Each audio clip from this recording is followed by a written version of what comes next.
¿Por qué tantas personas mayores parecen apagarse después de los 80? Incluso quienes estaban lúcidos y activos unos años antes comienzan a deteriorarse sin una causa clara. Muchos creen que todo depende de la genética o de la suerte, pero eso no explica el cuadro completo. En este video analizaremos 5 factores poco conocidos y casi nunca mencionados que influyen directamente en la salud y la vitalidad después de los 80. No hablaremos de los clásicos temas como dieta o ejercicio, sino de causas más profundas y sutiles que pueden pasar desapercibidas incluso en personas que cuidan bien de sí mismas. Y lo mejor, cada uno de estos factores puede corregirse si se identifica a tiempo.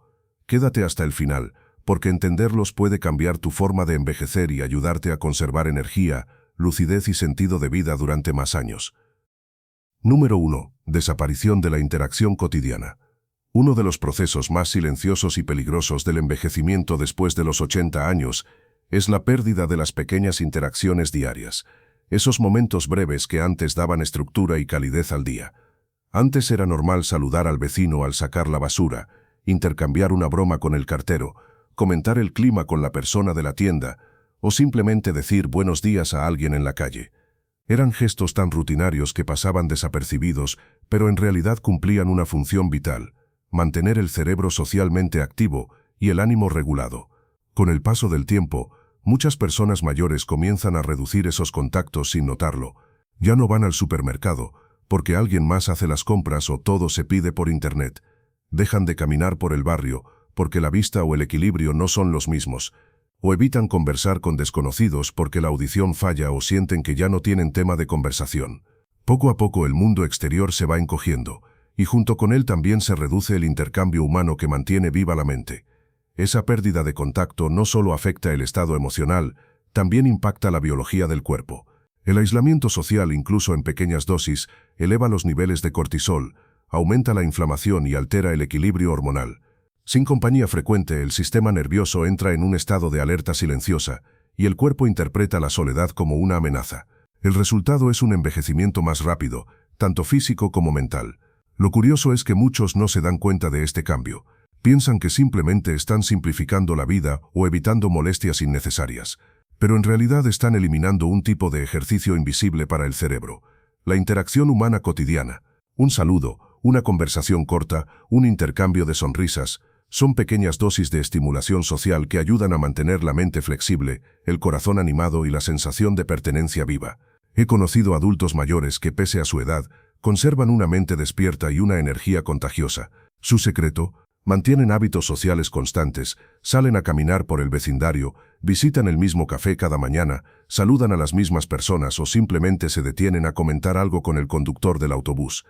Esos momentos breves no solo les dan estructura al día, sino que refuerzan su identidad, les recuerdan que siguen siendo parte del tejido humano, que aún cuentan, que aún están presentes. Cuando esas conexiones desaparecen, algo más profundo se apaga también. El cuerpo deja de recibir señales de que sigue siendo necesario, y eso se traduce en menor vitalidad, menor motivación y una sensación de desconexión con la vida. Por eso, aunque parezca algo menor, conversar, saludar, escuchar y sonreír son actos de autocuidado. Son tan importantes como una buena alimentación o el ejercicio físico. Mantener viva la interacción cotidiana no solo nutre el espíritu, sino que también protege el cerebro, regula las emociones y retrasa el deterioro cognitivo. Envejecer con salud no depende solo de los grandes hábitos, sino también de esas pequeñas conversaciones que nos recuerdan cada día que aún somos parte del mundo. Número 2. El exceso de precaución. A partir de cierta edad, el miedo se disfraza de prudencia. Muchos adultos mayores comienzan a moverse menos por temor a caerse, tropezar o lesionarse, y aunque ese instinto de protección parece lógico, a menudo se convierte en una trampa silenciosa. Lo que empieza como una medida de cuidado termina provocando exactamente lo que se quería evitar: la pérdida de fuerza, equilibrio o autonomía. Después de los 80, es común escuchar frases como «mejor no salgo cuando llueve», «prefiero no subir escaleras» o «ya no camino tanto por si me mareo». Pero esa misma reducción de movimiento repetida día tras día hace que el cuerpo olvide cómo moverse con seguridad. El músculo que no se usa se atrofia, la coordinación se debilita, las piernas pierden firmeza, los reflejos se enlentecen y la confianza se desvanece. El cuerpo humano no está diseñado para conservarse con descanso, sino con uso. No es una máquina que se desgasta por funcionar. Es más bien un jardín que se marchita cuando se abandona. Cuando dejamos de caminar, de estirarnos o de realizar tareas cotidianas, los sistemas que mantienen la movilidad comienzan a apagarse lentamente. La circulación se vuelve más lenta, el metabolismo cae, los huesos se desmineralizan y el equilibrio se vuelve frágil. He visto muchos casos de personas que tras una pequeña caída o susto, dejaron de salir de casa.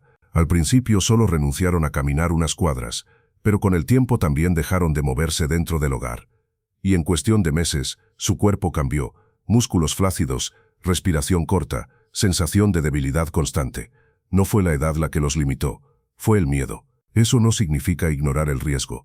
Hay formas inteligentes de cuidarse sin renunciar al movimiento, usar zapatos estables, instalar pasamanos, caminar acompañado, practicar ejercicios suaves como tai chi, yoga o natación. Lo importante es mantener el cuerpo activo, aunque sea con movimientos lentos y controlados. Cada paso, cada estiramiento, cada leve esfuerzo es una señal para el organismo: sigo aquí, sigo funcionando. Moverse no solo fortalece los músculos, también activa el cerebro, mejora la circulación y eleva el ánimo. Cada vez que el corazón se acelera ligeramente, el cuerpo recuerda su propósito. Y esa sensación de vitalidad no depende de la edad, sino de la constancia. Recuerda, no se envejece por moverse demasiado, sino por dejar de hacerlo. El cuerpo que se detiene empieza a olvidar su lenguaje natural, el movimiento. Y cuando el cuerpo olvida moverse, también empieza a olvidar vivir. Por eso, aunque los años avancen, mantente en marcha. Camina, estírate, haz pequeñas tareas, mantén tu cuerpo despierto. Cada movimiento, por pequeño que sea, es una forma de resistencia ante el paso del tiempo y una afirmación de vida. Aún soy necesario. Aún estoy aquí. Número 3. Desajuste del reloj interno. A medida que envejecemos, el cuerpo se vuelve más sensible a los cambios de luz y oscuridad. El llamado reloj biológico o ritmo circadiano empieza a desajustarse con facilidad, especialmente cuando pasamos gran parte del día en interiores o cuando las noches se llenan de luz artificial.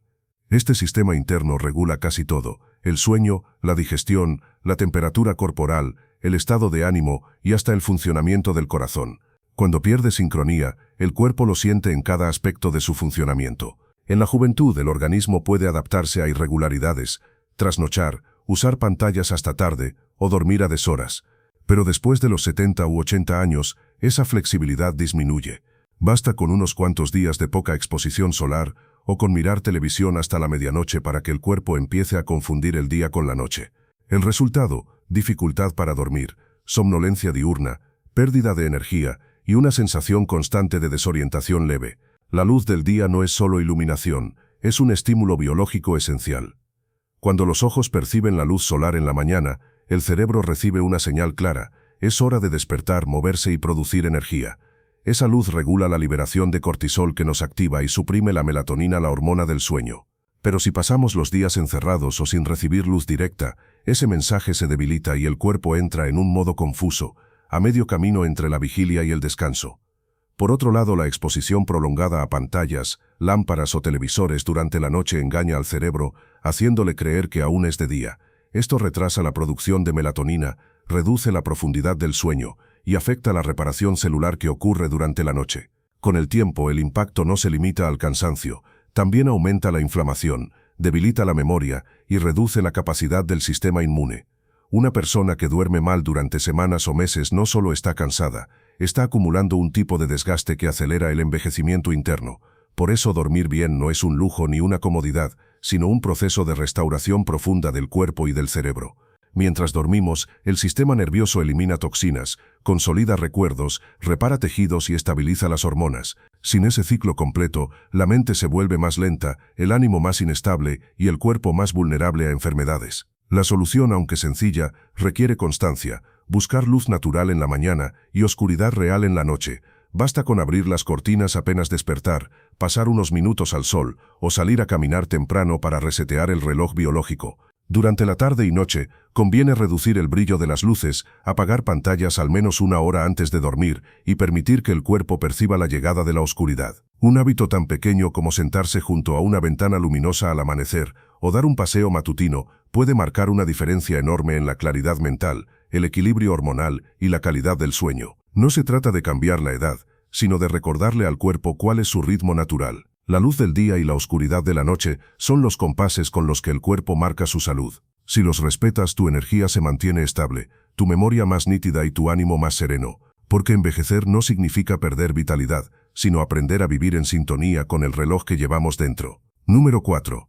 Acumulación emocional no expresada. Con el paso de los años, especialmente después de los 80, muchas personas han enfrentado más pérdidas de las que cualquier corazón debería cargar. La partida de una pareja, la muerte de amigos de toda la vida, la distancia de familiares o el simple silencio que deja una casa antes llena de voces. A primera vista, parece que el tiempo lo cura todo, pero en realidad, el tiempo solo amortigua lo que no se enfrenta. El dolor que no se nombra no desaparece, se transforma en peso, en cansancio, en dolencias que el cuerpo empieza a manifestar sin explicación aparente. Esa tristeza contenida no siempre se expresa con lágrimas. A veces se nota en los hombros caídos, en la mirada perdida o en la falta de entusiasmo por las cosas que antes daban placer. Cuando las emociones no se liberan, el cuerpo actúa como un recipiente que se llena poco a poco hasta rebosar, y lo hace de formas sutiles. El apetito se altera, el sueño se fragmenta, la respiración se vuelve superficial, y el corazón, tanto el físico como el emocional, comienza a fatigarse sin razón médica evidente. La ciencia lo ha comprobado. Las emociones retenidas alteran la química corporal, aumentan el cortisol, debilitan el sistema inmunológico y afectan la digestión. El cuerpo interpreta la tristeza contenida como una forma de estrés permanente, y eso acelera el envejecimiento. Por eso una persona puede tener buena alimentación y hacer ejercicio, pero si carga tristeza no resuelta, su cuerpo sigue sufriendo. He conocido adultos mayores que decían estar bien, pero bastaba una conversación sincera para descubrir una historia no contada detrás de esa palabra. La pérdida de un amor, la culpa por decisiones del pasado, la nostalgia por una época que ya no volverá. Todo eso pesa, y si no se expresa se convierte en enfermedad emocional y física. Por eso hablar de lo que duele no es debilidad, es una forma de higiene del alma. El dolor compartido se vuelve más liviano. Puede hacerse de muchas maneras, conversando con alguien de confianza, escribiendo en un diario, orando, o simplemente recordando con gratitud a quienes ya no están. Lo importante no es el método, sino permitir que la emoción circule, que no se quede atrapada. Las personas que logran vivir más y mejor no son las que nunca sufrieron, sino las que aprendieron a soltar lo que el corazón no puede seguir guardando. Tienen espacios para hablar, para llorar, para reír, para sentir. No se castigan por extrañar, ni se avergüenzan por emocionarse. Y esa libertad emocional les da una ligereza que se nota incluso en su cuerpo. Duermen mejor, digieren mejor, respiran mejor. El cuerpo y el alma no están separados. Uno refleja lo que el otro calla. Por eso, no basta con cuidar los músculos o los huesos. También hay que cuidar el mundo interior, ese donde viven las memorias, los afectos y las despedidas. A veces un simple acto, como decir en voz alta "te extraño", escribir una carta a alguien que ya no está, o rezar con el corazón abierto, puede tener más poder curativo que cualquier medicina. Porque cuando el alma se aligera, el cuerpo responde. Vivir más tiempo no depende solo de tener un cuerpo fuerte, sino de mantener un corazón que aún se atreve a sentir. Y cuando el corazón se permite llorar, reír o recordar sin miedo, el cuerpo encuentra una razón más para seguir. El cuerpo sana cuando el alma respira. Número 5. Falta de propósito diario. El ser humano no sobrevive solo gracias al alimento o al descanso, sino gracias a la presencia de un propósito aunque sea pequeño. No hace falta tener un sueño grandioso ni una meta extraordinaria. A veces basta con algo tan sencillo como cuidar una planta, cocinar el desayuno, escribir una carta o dar de comer a una mascota. Esa pequeña rutina repetida con intención le da forma y sentido al día. Cuando se pierde ese motivo para levantarse por la mañana, el tiempo empieza a diluirse. Los días se vuelven iguales, sin principio ni final. Y cuando la mente deja de percibir un propósito, el cuerpo responde con apatía, el apetito disminuye, la energía baja y las ganas de moverse desaparecen.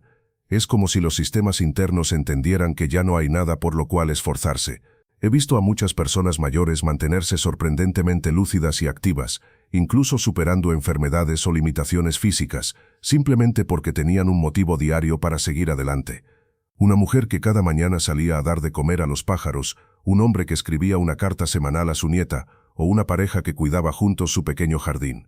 Ninguno de ellos realizaba algo extraordinario, pero sus días tenían estructura, y esa estructura les daba dirección. El propósito diario mantiene encendido el motor interno. Cuando el cerebro tiene una tarea concreta, el cuerpo se organiza para cumplirla, aumenta la concentración, mejora la coordinación, y las emociones se equilibran. Además, el simple hecho de sentirse útil, aunque sea en una acción mínima, fortalece la autoestima y refuerza la sensación de pertenencia. Por el contrario, cuando la rutina desaparece y el día se reduce a esperar que el tiempo pase, la mente entra en un estado de desconexión progresiva. Sin estímulos, el cerebro reduce su actividad, los reflejos se vuelven lentos y las emociones tienden al vacío o a la tristeza. No es que el cuerpo se apague de un día para otro, simplemente deja de recibir señales de que vale la pena seguir encendido. El propósito es como una chispa que enciende todos los sistemas del ser. Puede ser algo muy pequeño, pero debe repetirse. Cuidar una planta, doblar la ropa, cocinar una receta, leer una página de un libro, o simplemente mirar por la ventana a la misma hora para observar la vida pasar. Lo importante no es la magnitud del acto, sino su constancia. Conozco a un hombre de 87 años que todos los días limpia y lija una silla vieja en su patio. Cuando le pregunté por qué lo hacía, respondió: porque mañana quiero verla un poco más brillante que hoy. Esa frase resume el secreto de la vitalidad. Tener un mañana al que mirar con intención. El cuerpo humano está programado para responder al movimiento y la mente al propósito. Cuando ambos trabajan juntos, el envejecimiento se vuelve más lento, la energía más estable y la mirada más viva. Por eso, vivir con propósito no significa hacer cosas grandes, sino mantener viva la costumbre de hacer algo con sentido por pequeño que sea. Envejecer sin propósito es como tener un reloj sin manecillas. El tiempo pasa pero ya no se percibe. En cambio, cuando hay una tarea que te espera, un gesto que repetir, una meta, una persona o incluso un recuerdo que cuidar, la vida vuelve a tener ritmo. Y ese ritmo, esa continuidad, es lo que mantiene al corazón motivado, a la mente alerta y al cuerpo dispuesto a seguir. En resumen, la verdadera juventud del alma se conserva en la acción cotidiana, no en los años cumplidos. Cada mañana en la que te levantas con un motivo, por simple que parezca, estás diciéndole al cuerpo y al espíritu: aún tengo algo que ofrecer, aún no he terminado. El deterioro que muchos asocian con la vejez no suele llegar de golpe. No es un día, una caída o una enfermedad lo que apaga a las personas. Sucede lentamente, como una sucesión de pequeñas desconexiones. Menos movimiento, menos contacto humano, menos razones para levantarse cada mañana. Son gestos mínimos, casi invisibles, que con el tiempo van apagando el brillo interior y debilitando tanto el cuerpo como la mente. Pero la buena noticia es que lo que se apaga con lentitud también puede encenderse de la misma forma. No hace falta un cambio radical, ni una transformación milagrosa. Basta con comenzar de nuevo, paso a paso, incorporando pequeñas acciones que devuelvan estructura, energía y sentido a la vida diaria. Una conversación extra con alguien, una caminata breve aunque sea alrededor de casa, cuidar una planta, preparar una comida con calma, escribir una carta o simplemente abrir las ventanas para dejar entrar la luz del día. Cada uno de esos gestos actúa como una chispa biológica y emocional, recordándole al cuerpo que todavía hay vida, que todavía hay algo por sentir y por hacer. Envejecer no significa detenerse, sino aprender a moverse de otra manera. El paso puede ser más lento, pero el propósito puede ser más profundo. El cuerpo cambia, pero la capacidad de adaptarse, de conectar, de sentir curiosidad o de reír, sigue intacta mientras uno decida mantenerla activa. El secreto no está en negar el paso del tiempo, sino en elegir conscientemente cómo transitarlo. Hay quienes viven los años como una cuenta regresiva, y hay quienes los viven como una extensión de todo lo aprendido. La diferencia no está en la edad que marca el calendario, sino en la forma en que se mantiene viva la conexión con el entorno, el movimiento del cuerpo y el sentido interior que da dirección a cada día. La verdadera longevidad no se mide en años, sino en presencia. Mientras conserves la curiosidad, la capacidad de emocionarte, la voluntad de moverte, de hablar, de cuidar y de aprender algo nuevo, tu cuerpo y tu mente entenderán que todavía perteneces al mundo, porque al final la juventud no es una etapa del calendario, es un estado de participación. Y mientras sigas participando con tu palabra, con tus pasos, con tu atención y con tu amor, seguirás vivo en el sentido más profundo. Así que no busques evitar el envejecimiento. Busca hacer lo tuyo, con dignidad, con ritmo, con propósito y con conexión. Porque eso, más que cualquier número, es lo que define la verdadera longevidad. No cuántos años se viven, sino cuánta vida queda dentro de cada año. No olvides suscribirte a nuestro canal de YouTube, que subimos video todos los días. Nos vemos en el próximo video.